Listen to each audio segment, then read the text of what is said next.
My name is Chloe Carter, and 6 weeks back, I was just a regular piano instructor struggling along to cover bills on a tiny flat. My days were basic, until one night phone ring broke everything. My grandfather, Henry Carter, a guy the planet recognized as a rich boss but I recognized as the single person who really trusted in me, had passed in a terrible crash. The following day, attorney called us. I entered that room, thinking formality, perhaps a little inheritance, never guessing what I'd learn. My grandfather had given me everything, $7 billion. The space went quiet before bursting in anger. My parents' looks blazed with entitlement. My brother hit his hand on the desk. "That cash is ours," they yelled. I said one thing that locked my future. No. That evening, they kicked me out. By sunrise, I was opening the doors to my grandfather's house, unaware of who was standing inside. Before that evening, my days weren't fancy.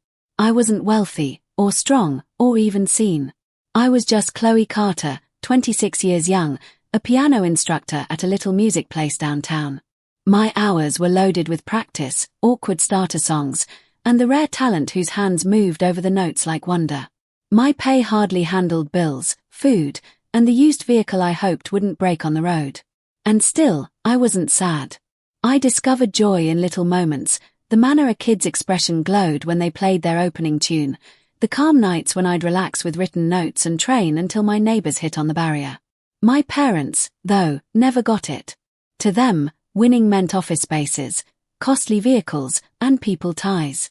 My love for guiding music was just another cause for them to view me with letdown. The reality was, I had constantly felt like an outsider in my own household. My father, Richard Carter, a guy focused on rising work steps, barely talked to me unless it was to judge. My mother, Diane, thought more about holding her spot in the correct people groups than wondering how her kid was managing. My brother, Ethan, was the favorite kid, spoiled, wild, and somehow constantly excused. The single person who ever made me sense like I was good was Grandpa Henry. From the moment I was young, his house wasn't just a spot of riches, it was a shelter. I recall racing through the stone paths, not thinking about the valuable pictures on the surfaces, only about the manner Grandpa's joy rang after me. On Sunday hours, he'd rest beside me at his big piano, his hands strangely skilled for a guy in his 70s. He'd bend down and say, "Chloe, cash will purchase you a piano, but it can't purchase you melody. That arrives from here." He'd touch my body where my pulse beat quick. Those classes went well past melody. Grandpa showed me that riches is a means, not a name. While my parents used their hours flaunting, Grandpa existed with soft respect. He operated the matching dark car for years, had fitted clothes that were older than me, and never once thought about amazing anyone. I used more weekends at his house than at my own place. We made treats in the huge cooking room, battled chess by the flames, and strolled the yard where he showed roses he'd grown himself. He paid attention, truly paid attention when I talked about my goals. Unlike my parents, he never turned his look. Sometimes, I thought if he realized I didn't fit with them, if he noticed the manner my mother pulled back when I picked to remain at his place instead of joining on household trips. He never spoke it aloud, but in the manner he grinned at me, I sensed a vow. "One day, Chloe, you'll grasp why I've held you near." Back then, I believed it just meant he cared for me. I didn't know it was a signal, too. It was a Tuesday night when the phone buzzed. I was checking work papers at my eating desk, partly hearing to the sounds of my old flat. When I noticed the code on the display unknown, I nearly didn't pick up. But something in my feelings told me to grab it. "Miss Carter." A guy's tone, thick and formal. "This is Officer Daniels from the State Highway Patrol. I'm sad to tell you that your grandfather, Henry Carter, was in a wreck tonight. His car was hit by a drunk operator. He didn't survive. The planet spun. My writing tool fell from my grip, liquid spreading over the sheet. Didn't survive. My body grew tight, refusing to accept. My grandfather wasn't just living, he was forever. He was meant to watch me perform at my student show next month. He was meant to ring me tomorrow to wonder if I'd finished eating. He couldn't be lost. But he was. The service was a haze of dark outfits and hollow sympathy. The house that had once seemed like a safe spot became a platform for lies. My parents grabbed control of everything, not out of caring, but out of image. They shouted at the service leader over plant choices, criticized the food workers for not serving good enough grade snacks. My mother held her jewelry and said loudly, "Can you trust he operated himself? A rich person, and he still behaved like a regular guy." My father remained rigid, mouth tight, already thinking. His look wasn't pink from sadness. They were focused, anxious, as if he was doing numbers in his brain: items, money, share ownerships. And then there was Ethan. My brother rested against a stone post, looking through his device, breathing as if the whole thing was a bother. When I wondered him if he was okay, he lifted shoulders. "I'll be fine once we learn what we're receiving." I needed to shout. How could they remain in the matching space where Grandpa's days was being respected and discuss about cash? I remained near the box, looking at his calm expression. He appeared almost resting, his palms placed cleanly over his body. I said so no one else could listen, "I'll do you honored, Grandpa, I swear." But as I looked around, I understood I was the single one who sensed that manner. My aunt and uncle, folks who hadn't come in years, cried hard for the lenses, and then quit once the picture takers wrapped up. My parents acted for pity, but their grins moved whenever someone talked Grandpa's wealth. When the event finished, I stayed, not ready to abandon him alone. That place, that yard, that piano, they were all filled now, and I was suddenly very clear, I was by myself. 2 weeks forward, the ring arrived from Michael Turner, my grandfather's attorney. His tone was settled but strong. "Chloe, your grandfather's papers is prepared to be shared. He wanted your being there, and the being there of your close household. Tomorrow day, 9 a.m., at my room." Something in his sound made my belly turn. I didn't realize it yet. But that gathering would shift everything. The following day, I remained outside the room of Michael Turner, my grandfather's attorney. The structure was an old changed Victorian place, its dim lumber and colored glass screens throwing long darkness. My hands were damp around the grip of my cover. It wasn't pouring, but the air hung thick with dim. Inside, the space smelled slightly of hide and coffee. Michael welcomed me with a serious grin, his light hair totally brushed. "Chloe," he said gently, taking my palm. "Your grandfather talked of you often, he was honored." I took hard. "Thank you." My tone broke. Before I could speak more, the entry flew open. My parents rushed in as if they controlled the spot. My father, Richard Carter, fixed his costly timepiece with a click of his hand. My mother, Diane, walked ahead in shoes that sounded like shots against the wood ground. Behind them, my brother Ethan dragged in, having dark glasses inside. At 9 in the day, his top partly placed, a grin stuck on his expression. "Let's finish this quick," my father yelled. "We all realize how this works. My father created the business, and as his single boy, I'll be running it now." Michael's kind grin didn't break, but I spotted a movement in his look. He pointed for us to join him into a meeting space, where a big oak desk stood. I rested near him. My parents took the spots at the front, as if it were already theirs. Ethan spread lazily over a seat, his shoes on the rim of the desk. Michael spoke up, fixed his glasses, and pulled a heavy hide binder. "Henry Carter was of clear brain when he changed his papers last year. He went through thinking checks, and I was there for every marking. There is no doubt of his ability." My father moved a palm quickly. Yes, share it." Michael started. "I, Henry Carter, being of clear brain and form, now state this to be my ending papers and word. To my loved granddaughter, Chloe Carter, I give the whole of my property, money items, land holdings, business shares, and stuff valued at roughly 7 billion cash." The speech hung in the space like storm. I stopped, sure I had heard wrong. 7 billion. To me. The space burst. "What?" My father jumped to his boots so quick his seat fell backward. His expression was bright red, lines growing in his throat. "That's crazy. He would never skip me." My mother grabbed the desk as if it would protect her from sinking. 7 billion to a woman who guides piano. She doesn't realize the opening thing about managing cash. Ethan tore off his dark glasses and hit his hand against the lumber. "Where's my piece? I require funds for my fresh business." He swore to me. Michael lifted a palm quietly. Mr. Carter guessed this reply. He made it plain clearly that his choice was planned. He noted that his boy and daughter-in-law had been given for during his years and that he hoped his wealth to move only to Chloe. My father's hands shook. Lies. You twisted him, Chloe, didn't you? Said in his hearing while he was aged and lost. I moved my skull, drops forming my look. No. I didn't even realize he was changing his papers. I never wondered him for anything. Michael grabbed for control and hit a switch. A big display on the surface came alive. And suddenly there he was.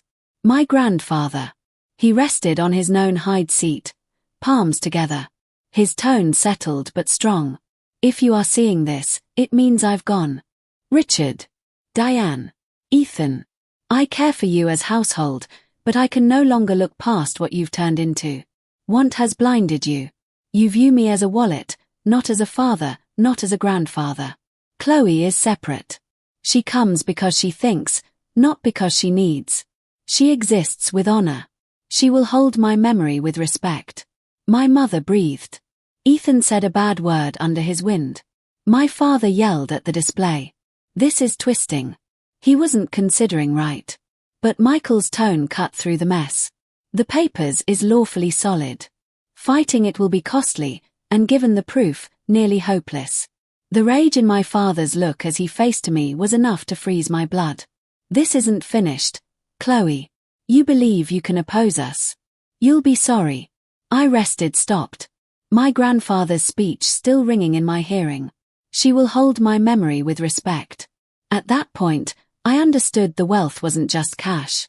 It was a load. A trial. A duty. And my household would do everything in their strength to grab it from me. That night, my device buzzed with a note from my father. Arrive back. 6 o'clock. We'll fix this as a household. There was no asking symbol. No wish. It was a command. I nearly didn't travel. My body grew tight at the idea of stepping back into that place. But a piece of me wished stupidly that perhaps they just required moments to settle down. Perhaps sadness had bent their speech at the attorney's room. I was mistaken. When I came, the place was strangely silent. The sitting space, normally kept for my mother's drink gatherings, appeared like a workroom. My father remained by the fire, a glass of drink in palm. My mother sat on the rim of a nice seat, her look cold and pointed. Ethan spread over the couch, computer open, hitting quickly. Rest, my father ordered. I followed. My hands held in my middle. My father's tone was steady, but I could listen the rage cooking beneath.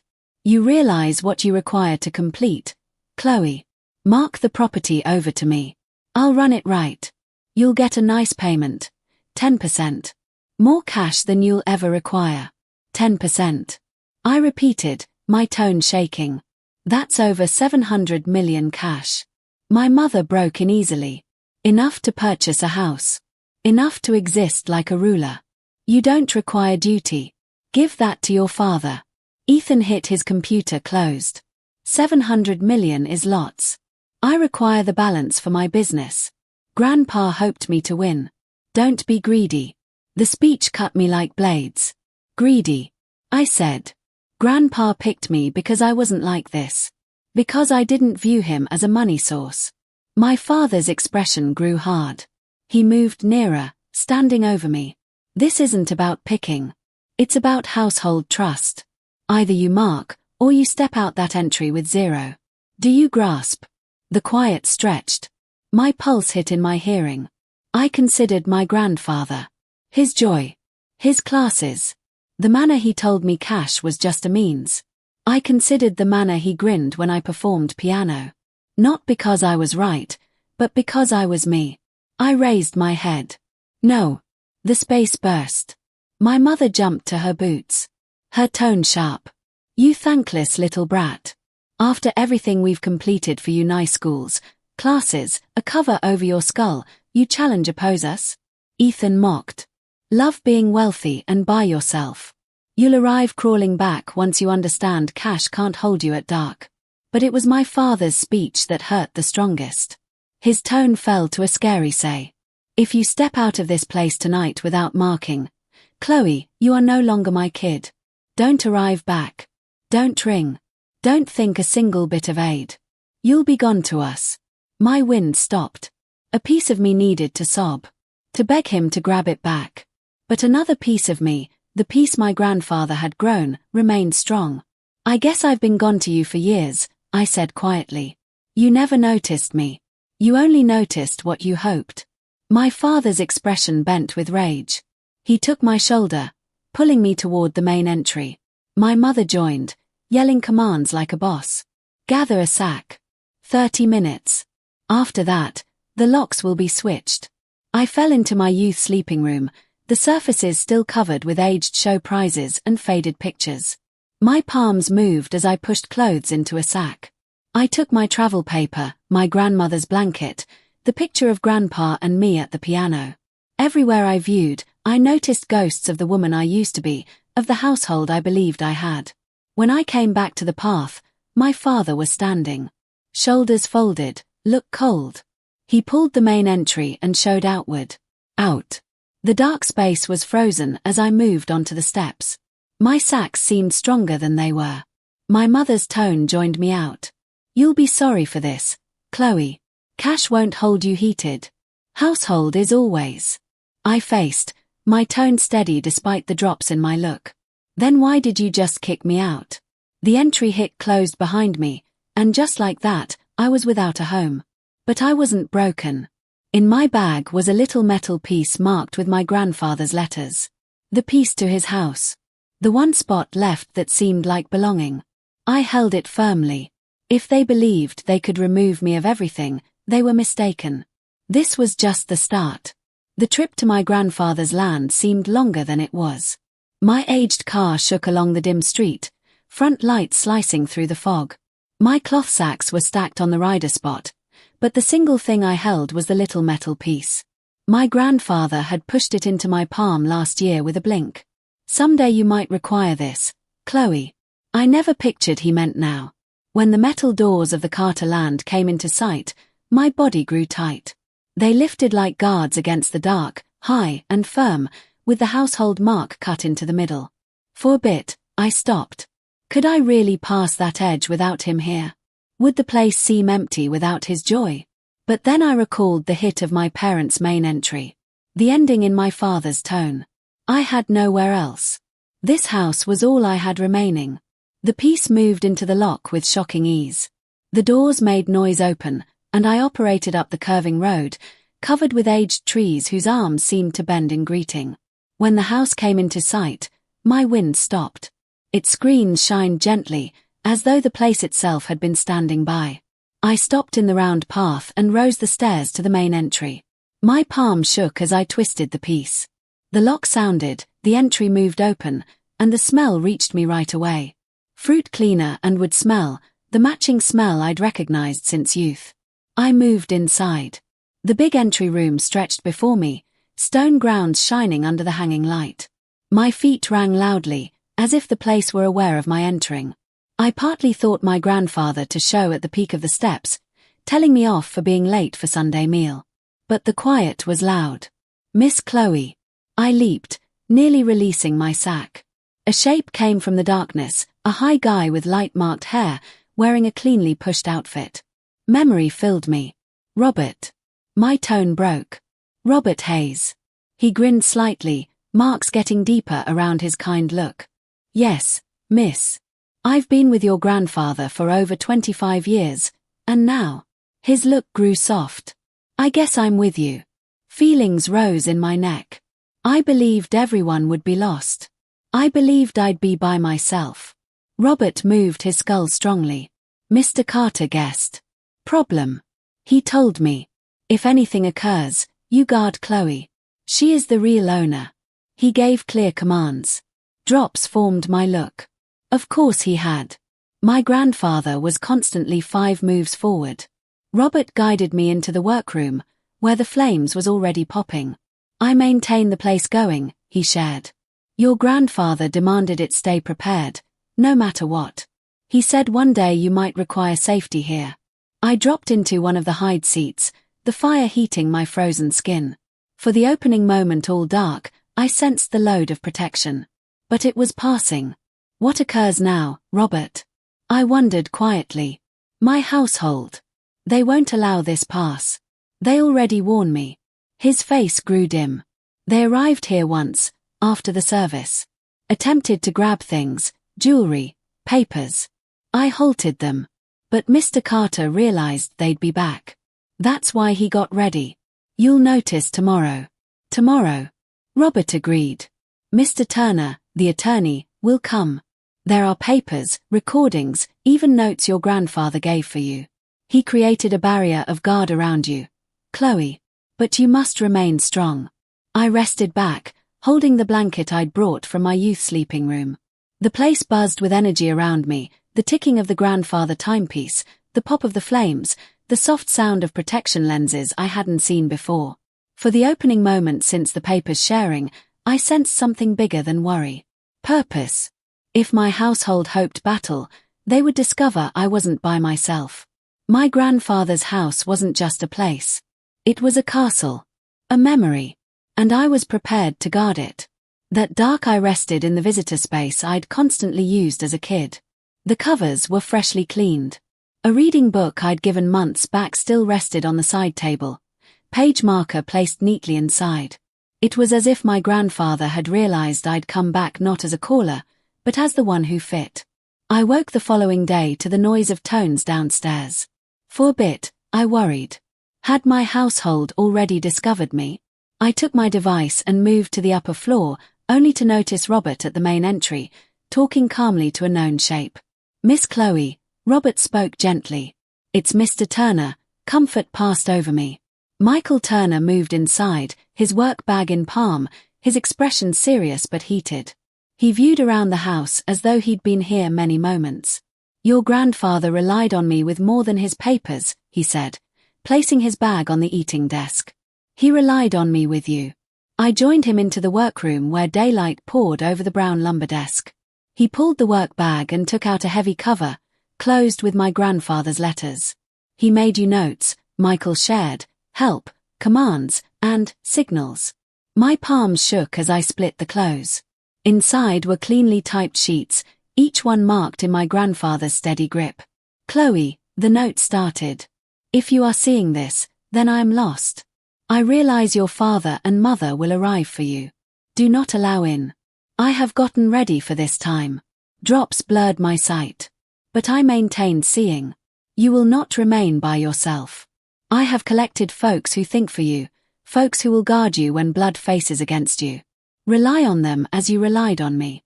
As if on signal, Robert showed again with a caller. A lady in her 50s, wearing a basic sweater, bringing a binder of papers. This is Dorothy Reynolds, Michael said. Your grandfather's home worker for over 20 years. She's nearly household. Dorothy's look filled up as she held me. Oh, Chloe, you appear just like your mother did when she was young before want hardened her. Your grandfather loved you. She put the binder on the desk. These are books. Your grandmother maintained them, records of every coming, every request your father made, every kindness you gave. They show why your grandfather made his choice. I turned through one. My grandmother's writing moved over the sheet. Richard arrived again, wondering for cash. When we said no, he rushed out. Chloe came forward with liquid food. She remained until Harold's heat split. Every note was like a blade and a comfort, at once hurtful proof of my parents forgetting, but clear proof of my tie with my grandparents. Before I could take it in, another knock arrived at the entry. Robert came back with a high lady bringing a computer sack. This is Rosa Martinez, Michael brought in.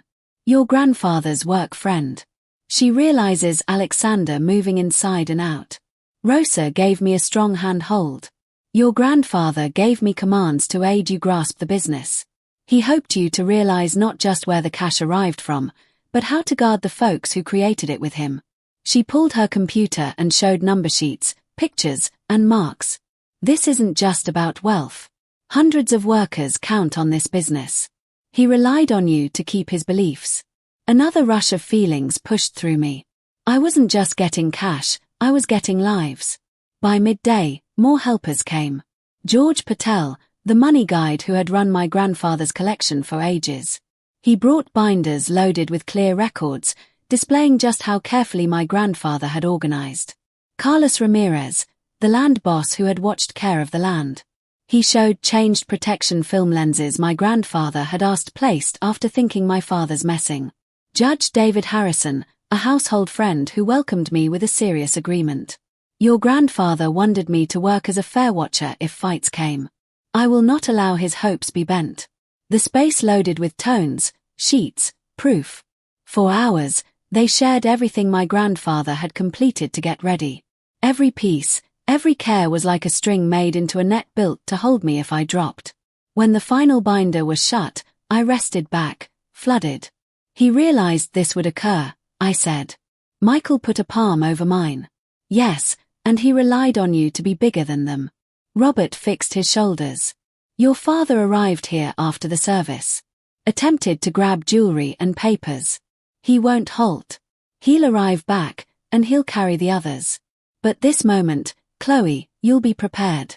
The flames popped in the fire space. I viewed around the space at the expressions loyal, set, joined. He brought binders loaded with clear records, displaying just how carefully my grandfather had organized. Carlos Ramirez, the land boss who had watched care of the land. He showed changed protection film lenses my grandfather had asked placed after thinking my father's messing. Judge David Harrison, a household friend who welcomed me with a serious agreement. Your grandfather wanted me to work as a fair watcher if fights came. I will not allow his hopes be bent. The space loaded with tones, sheets, proof. For hours, they shared everything my grandfather had completed to get ready. Every piece, every care was like a string made into a net built to hold me if I dropped. When the final binder was shut, I rested back, flooded. He realized this would occur, I said. Michael put a palm over mine. Yes, and he relied on you to be bigger than them. Robert fixed his shoulders. Your father arrived here after the service. Attempted to grab jewelry and papers. He won't halt. He'll arrive back, and he'll carry the others. But this moment, Chloe, you'll be prepared. The flames popped in the fire space. I viewed around the space at the expressions loyal, set, joined. They weren't my blood. But in that time, they seemed more like household than anyone I'd ever recognized. I cleaned my look and remained. If they hope to arrive for me, allow them. I won't escape. I won't allow up what Grandpa gave to me. Dorothy's palm held mine. That's the spirit. He'd be honored. That dark, I rested in the main sleeping space, looking at the cut overhead beams. For the opening moment, I grasped the complete load of my getting. It wasn't just about living my household's anger. It was about guarding everything my grandfather created and showing I was worthy of his reliance. And deep down, I realized tomorrow would carry the opening real trial. The day space was thick, nearly charged, as though the planet itself was getting ready for a rush. Robert had placed himself near the main entry, shoulders raised like a fighter waiting battle. Dorothy moved in the cooking room, her actions settled but planned, as if making treats could ease the corners of battle. By 9 o'clock, the house was living with helpers. Michael spread papers over the eating desk, showing legal parts and marks. Rosa placed up her computer, throwing money pictures that showed how carefully Grandpa had run the business. Judge Harrison rested near the fire space, his being there by itself giving power. I remained at the middle of it all, pulse hitting, hands wet. They're arriving, I said. As if brought by the speech, wheels made noise over stones. Many vehicles stopped into the road smooth, costly cars shining like hunters. My belly jumped. The hitting on the main entry shook the hanging light. Pull open, Chloe. My father's tone rang. You've had your play, but this is finished. Robert looked at me. I agreed, making my wind steady. He opened the entry and pulled it wide. My household poured inside like a flood. My father guided the rush, his expression red, lines growing. My mother moved in behind him, mouth tight in hate. Ethan pulled his boots, but his look blazed with want. This is still our place, my father yelled. You have no claim to block us out. I remained high, though my knees shook. Grandpa offered this to me. Lawfully. Right.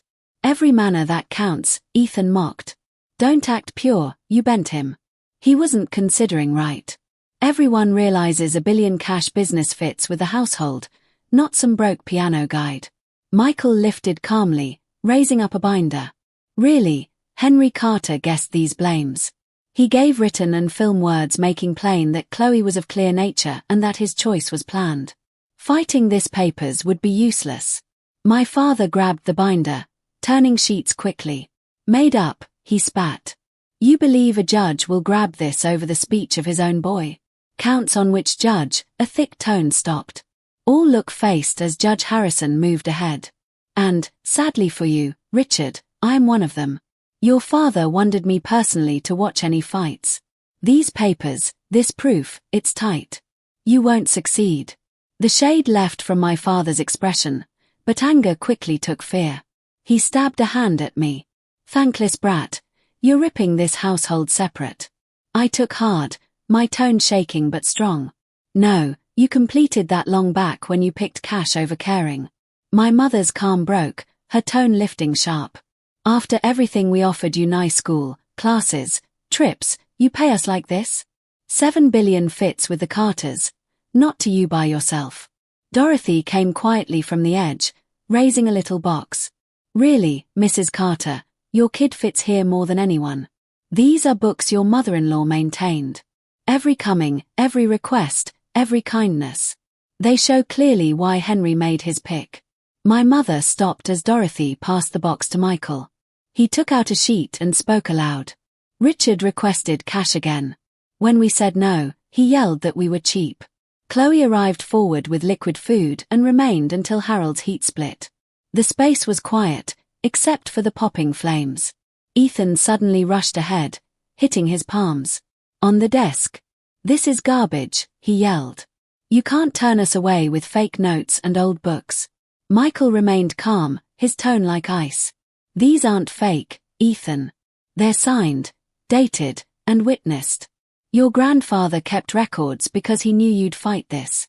My father's expression turned dark. Fine. If you won't listen to reason, we'll take this to court. We'll drag you through every legal battle until you're too tired to fight. My mother stepped closer, her tone dripping with false sweetness. Chloe, darling, think about what you're doing. You'll spend years in courtrooms.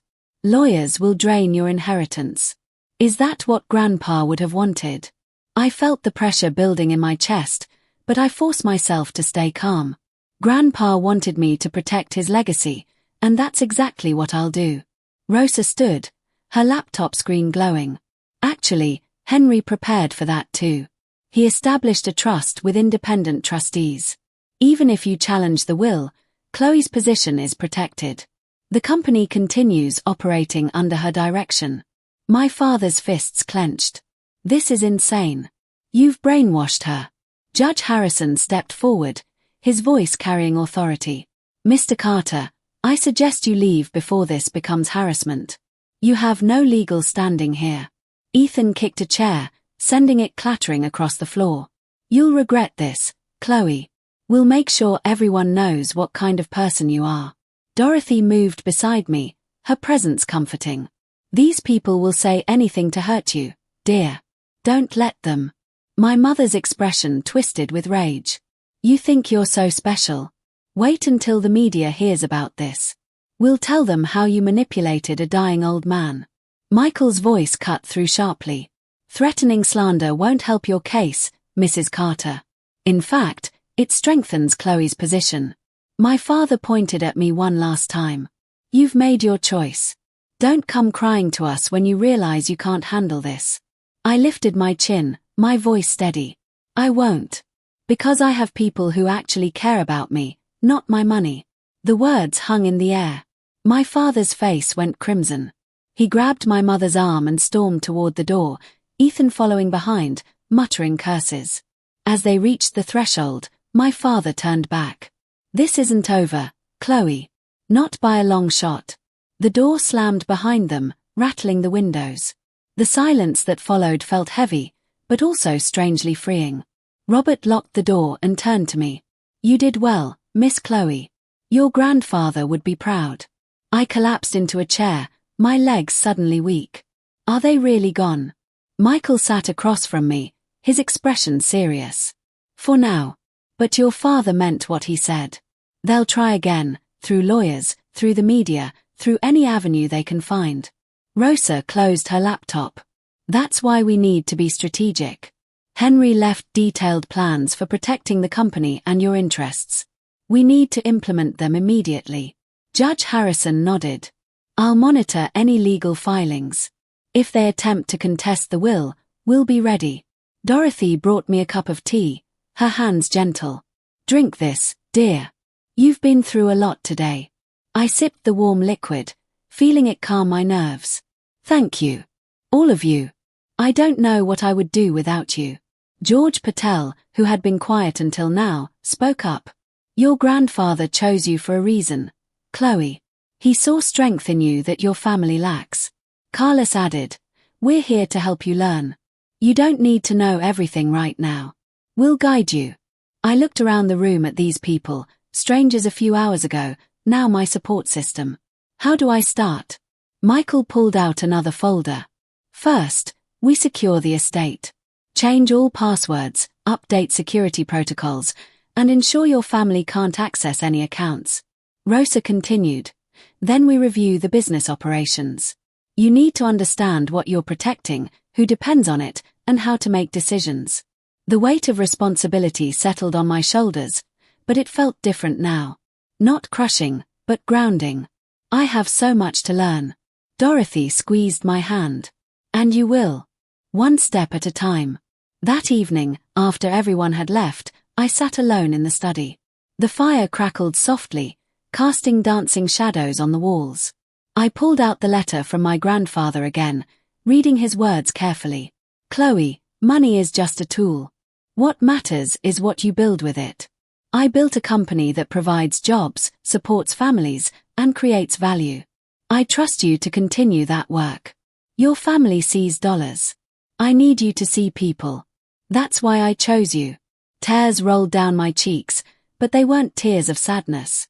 They were tears of determination. I won't let you down, Grandpa, I whispered. The next morning, I woke with purpose. Robert had prepared breakfast, and as I sat at the long dining table, I made a list of everything I needed to accomplish. Learn the business. Meet the employees. Understand the finances. Protect the legacy. Over the following weeks, I threw myself into work. Rosa took me through financial statements, explaining profit margins, investments, and company structure. George taught me about portfolio management and wealth preservation. Carlos showed me the estate operations, from security systems to maintenance schedules. Michael walked me through legal protections and corporate governance. But the most important lesson came from Dorothy. One afternoon, as we walked through the garden, she stopped by a rosebush my grandfather had planted.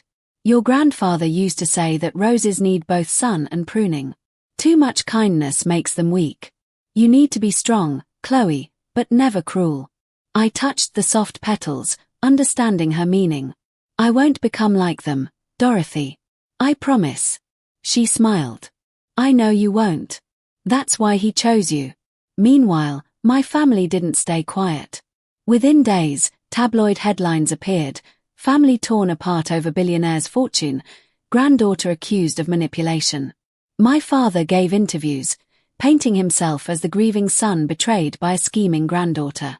My mother appeared on talk shows, crying about family values and broken trust. Ethan posted on social media, calling me selfish and heartless. The comments section filled with strangers judging me, people who knew nothing about the truth. Michael advised me not to respond publicly. Let them talk, he said. Actions speak louder than words. Show the world who you really are through what you do. So I focused on the company.